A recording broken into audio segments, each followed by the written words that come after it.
Em fundo preto, pequenas pirâmides azuis surgem na tela e passam da esquerda para a direita. Logo do NEAD. Em fundo branco, pirâmides azuis se movimentam aleatoriamente. Logo da Unesp. Logo da UAB. Animação. Metrópole em tom cinza. Árvores vermelhas. Desenho de pessoas. Uma seta vermelha sobe circulando uma antena e se desfaz no topo. Televisão. Univesp TV. Setas em direção a um cérebro. 3 estudantes, Pedagogia Unesp. Afinal, o que é arte? Uma mão folheia um livro com imagens de obras de arte. Será que é possível responder o que é arte? Há uma única definição para este termo? Quem responde são os nossos entrevistados. O gesto, por exemplo, do Duchamp, né? Ismael Xavier, Escola de Comunicação e Artes da USP. Ele é um homem de meia idade, usa camisa de manga longa alaranjada, calça marrom, relógio de pulso e óculos de grau. Pegar aquele urinol e botar na disposição e falar isso é um objeto de arte, quer dizer, é um gesto típico, né, de questionar o conceito de arte. Quais são os limites da arte? Onde começa e onde termina a arte? A arte é aquilo que está no museu, né? A arte é aquilo que vai ser redefinido pelos artistas do século XX? Não há definição absoluta de arte. José Leonardo Nascimento, Instituto de Artes da Unesp. Ele é um homem branco de meia idade, calvo, usa camisa polo cinza azulada e blazer preto. É muito difícil dizer o que é arte. Embora a gente consiga identificar objetos artísticos. Imagens em preto e branco do filme Acossado. Um homem e uma mulher caminham pela rua. Se eu me perguntar, por exemplo, se um filme, O Acossado do Godard, é um filme de arte, eu digo que sim. Agora, se você perguntar efetivamente o que é arte, segundo Humberto Eco, não há definição absoluta de arte. A arte não é só Leonardo da Vinci, os impressionistas e o cubismo. Silvio Ferraz, Departamento de Música da Unicamp. Ele é um homem de meia idade, branco com cabelos grisalhos, usa camisa social bege com mangas dobradas. Está sentado em frente a um piano. A arte é uma pessoa fazendo um trabalho, digamos, de uma maneira minuciosa, ou criando alguma coisa que não existe, ou combinando duas coisas que não existiam antes. Não é só a obra em si que tem um sentido. Thaisa Helena Pascali Palhares, doutora e pesquisadora da USP. Ela é uma mulher branca com cabelos castanhos na altura dos ombros e óculos. Usa um vestido preto e colar de flores pretas.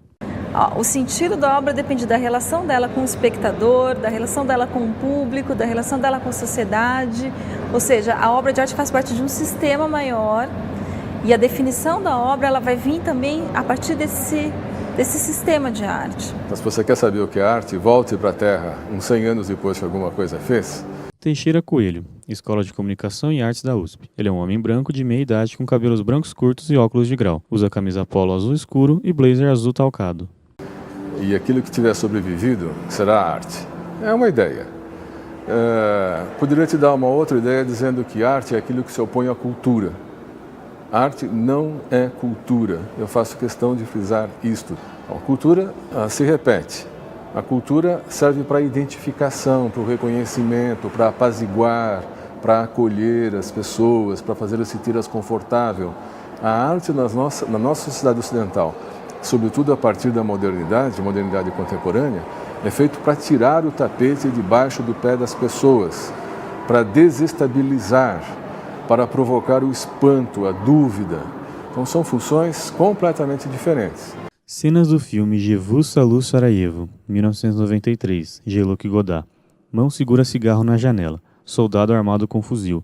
Soldado aponta a arma para a cabeça de uma pessoa deitada no chão.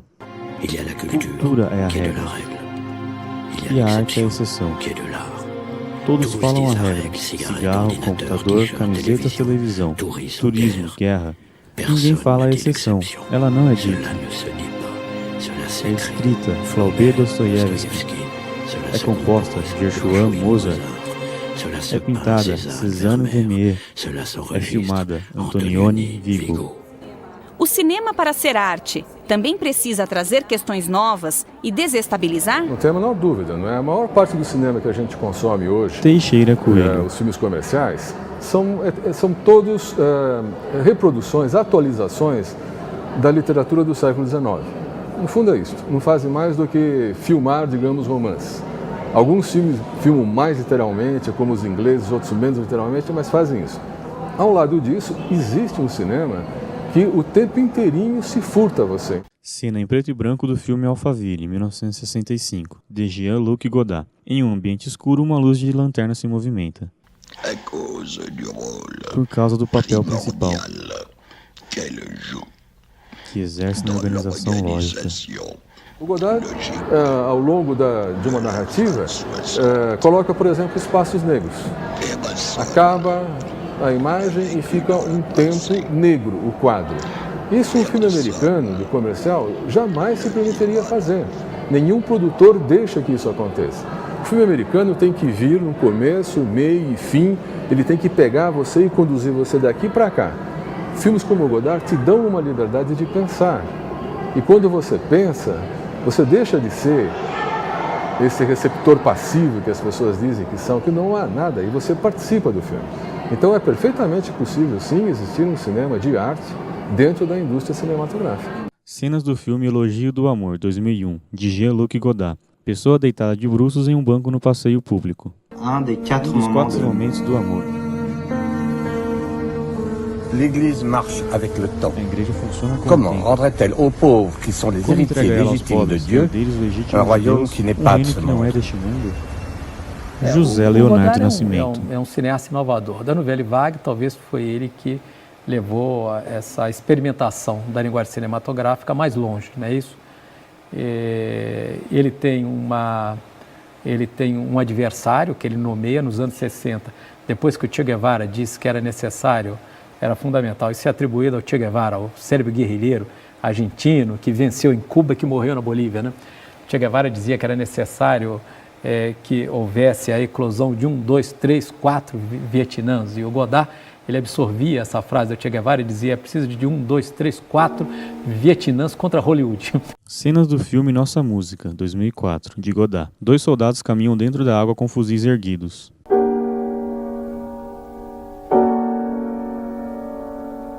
Cenas de batalha. Soldados com armas atiram.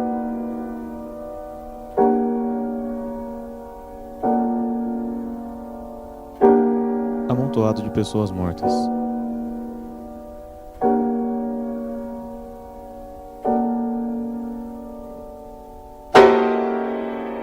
José Leonardo Quer dizer, Nascimento. contra a linguagem comercial do cinema de Hollywood. Quer dizer, uma visão do cinema efetivamente mais problematizado, com mais inovações, mais invenções de linguagem e tal. Ele dizia, entre outras coisas, por exemplo, que o cinema ele estava tão repetitivo, que o cinema filmava, que a câmera enquadrava quem falava, que era o campo contra campo. Cenas em preto e branco do filme Nossa Música, 2004, de Godard. Mãos seguram 2 fotografias em preto e branco de um homem e uma mulher. As mãos movimentam as fotografias que entrecruzam-se. Ao fundo, uma mulher de costas olha para um homem que está de frente para ela. Atrás dele, há uma luz acesa. O quadro e o contraquadro são figuras bem conhecidas no cinema. Plan e kontraplan su jako poznate tehnike u kinematografiji. Mas se olharem bem essas 2 fotografias do filme de Hawks, Ali ako pažljivo pogledate te 2 fotografije iz Hawksovog filma, irão ver que de fato trata-se da mesma 2 vezes. Então ele dizia, nós temos que declarar guerra ao campo contra campo, nós temos que libertar a câmera, deixar a câmera fluir, como nós vemos ali na Champs-Élysées, como se ela realmente fosse parte daquela população. Cena em preto e branco do filme Acossado, 1960, de Godard, Paris. Avenida de Champs-Élysées com vários carros trafegando. Ao fundo, o Arco do Triunfo. Então, uma série de procedimentos, de movimentos de câmeras, de corte, de filmando em locação, por exemplo. Isso não é estúdio, né? Isso é a própria cidade de Paris, Torre Eiffel, efetivamente, que está sendo filmada. Agora, eles como eles são os jovens da Nouvelle Vague, os jovens revolucionários da Nouvelle Vague, desse movimento do cinema francês no final dos anos 50 e dos anos 60, eles foram todos grandes cinéfilos. Cena em preto e branco do filme Os Incompreendidos, 1959, de François Truffaut. 2 jovens entram em um cinema. No letreiro, a palavra cine. Quando John Ford, José Leonardo que era um Nascimento, diretor de estúdio norte-americano, né, que fez todos aqueles filmes lá, inclusive os westerns, os faroestes, etc., Tempo das Diligências, Rastros de Ódios e tantos outros. Quando John Ford foi à Europa, ele foi recebido como um gênio, como um grande artista. Ele levou um susto, porque nos Estados Unidos ele era simplesmente empregado dos estúdios. Ele não era considerado um grande artista. Então, Esse pessoal da Nouvelle Vague, que fala dos vietnãs contra Hollywood, eles adoravam também muitos filmes feitos nos Estados Unidos e absorviam aquela linguagem e transformava, se referia a elas, fazia citação.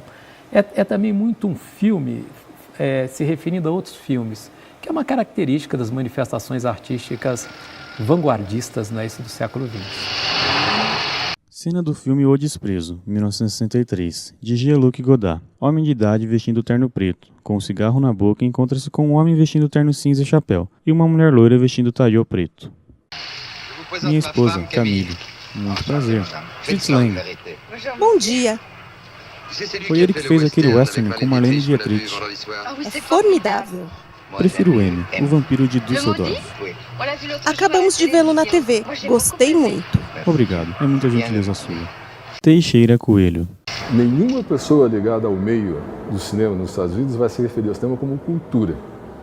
Quem se refere ao cinema como cultura são países do sul, se você quiser, ou antigamente se chamava da periferia, da margem, não é? Que usam o instrumento cinema como forma de cultura, efetivamente. Mas lá é bom a gente ter claro isso, quer dizer, é reconhecido e admitido que a indústria, isso significa que não há nenhuma tendência, nenhuma pretensão a que ele seja mais do que isso. A gente vê essa pretensão em outros lugares. Isso não impede que exista cinema de massa, digamos, cinema industrial, que é aquele produto igual, feito com receita. A gente conhece isso, conhece essas receitas, né? Um filminho policial americano, o que tem que ter? Tem que ter um detetive branco, um detetive preto, não é? Ou então um detetive branco e um asiático, são receitas. E o detetive tem que ter um chefe com o qual ele discute, porque assim ele mostra como o americano se rebela contra a autoridade, não segue a autoridade, tem espírito de iniciativa. São regras muito claras, não é? Você pega um roteiro do cinema americano, está lá escrito, olha, no minuto, agora não me lembro mais, mas digamos, no minuto 17º, no 37º e no 67º, tem de ter uma inversão da narrativa, tem que ter uma peripécia, como se dizia no tempo de Aristóteles, não é? A narrativa muda de sentido, o herói parece que vai se encaminhando para cá, mas de repente ele sofre um retrocesso. Dependendo do cinema, nos minutos X e H tem que ter uma cena de amor, tem que ter uma cena de sexo, é receita. E contra isso, ao lado disso, não é, você encontra um outro cinema que não segue nenhuma dessas receitas, que são feitas para desestabilizar você. Então, vou lembrar o caso de Melancolia.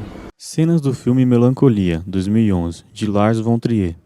Tem gente que vai assistir Melancolia e quer se matar depois de ver o filme, ou então assiste o filme num estado de catatonia total, porque está completamente impactado pela mensagem que o filme passa, pela força que o filme tem. Então, existe cinema que é de arte. Godard sempre fez filmes de arte, dentro da indústria. Isso que é importante destacar, não é? Godard sempre disse, olha, estou procurando dinheiro para fazer cinema, não consigo fazer cinema. Fellini se queixava de não ter... Fellini, com todo o sucesso que ele teve, com toda a fama que ele tinha enormes dificuldades a cada vez que queria fazer um filme para levantar o dinheiro suficiente. Por quê? Estava dentro da indústria, né? Então, a indústria existe. O que marca a indústria? Repetição, produtos iguais, né? Não só isso, um desejo de atender à vontade do público. Igual por igual, é bom lembrar que uma gravura é feita em série também. Marilyn, 1967, gravura de Andy Warhol. As marcas do mundo industrializado foram incorporadas pela pop art, movimento artístico criado nos anos 50. A pop art, ela utiliza as imagens, os ícones da sociedade de consumo. Obra de arte Campbell's Soup, Second Hot Dog Bean, 1969, de Andy Warhol. Lata de sopa vermelha e branca. Nela está escrito Campbell's Condensed Pepper Pot Soup. Ela capta, ela faz uma releitura desses ícones da sociedade de consumo, não é isso? Como o cinema nos mergulha na nossa contemporaneidade, a pop art também. Ela pega essas imagens com as quais nós convivemos e as situa de maneira tal que nós podemos vê-las com os novos olhos, né? Todo o nosso diálogo, ele abrange um período... Michael Jackson, 1984, gravura de Andy Warhol. Das revoluções por minuto, né?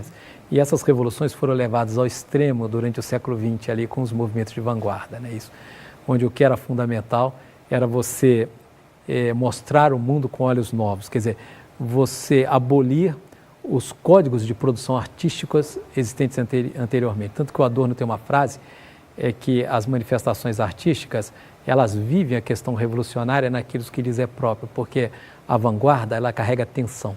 A revolução não é tensa, não é transformação do mundo, a vanguarda está sempre transformando, não é isso? Então, a pop art foi uma dessas rupturas, como houve outras, e como continua havendo, né? Agora na virada do século. Uma mulher observa obras de arte em um museu. A arte em transformação é algo possível de se reconhecer na obra de Louise Bourgeois. A arte que incomoda. A arte do século XX. Universidade Estadual Paulista Júlio de Mesquita Filho. Reitor Sandro Roberto Valentini. Vice-reitor Sérgio Roberto Nobre. Pró-reitoria de graduação Gladys Massini Cagliari. Logo do NEAD, logo da Prograde. Elisa Tomoe Moria Schulunzen, coordenadora do NEAD. Edson Carmo Inforsato, coordenador pedagógico. Maria Cândida Soares Delmas, coordenadora de gestão e certificação acadêmica. Klaus Schulunzen Jr., coordenação de gestão. Gladys Massini Cagliari, coordenadora geral. Disciplina, conteúdo e didática de artes. Professor-autor, Doroteia Kerr. Produção audiovisual, Univesp, NEAD, Unesp. Logo da VUNESP, logo da Fundunesp, logo da Unicel, logo da Prefeitura da Cidade de São Paulo, logo do NEAD, logo da Prograde, logo da Unesp, logo da UAB, logo da CAPES.